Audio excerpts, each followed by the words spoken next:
ألم يجعل كيدهم في تضليل او را که جهان گم شده در حلقه میمش، جبریل کند فخر که بوده است ندیمش.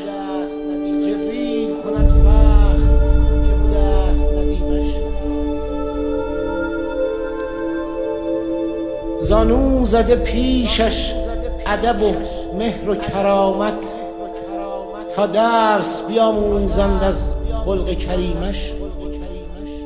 هر آینه پیداست تجلی خداوند، در آینه خنده رحمان و رحیمش. شاید که شفاعت کند از مؤمن و کافر، در روز جزا گستره لطف عمیمش. غرق است شکیبایی و محو است تساهل، در ژرفی دریا صفت خوی حلیمش. زد خاتمه بر خاتم دیرین نبوت، شق القمر از شعشعه در یتیمش.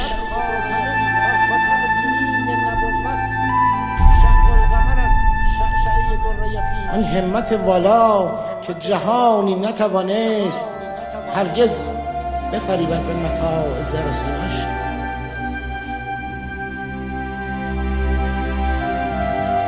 همبال بهار است که گل بشکفد از گل، در باغ روانها وزش نرم نسیمش.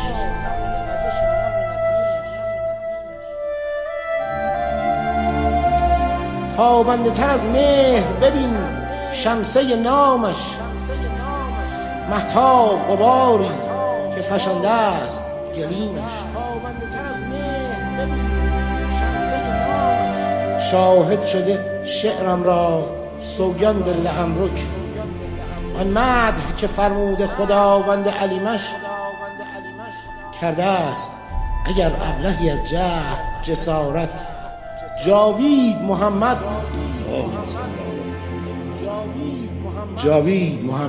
که مبراست حلیمش.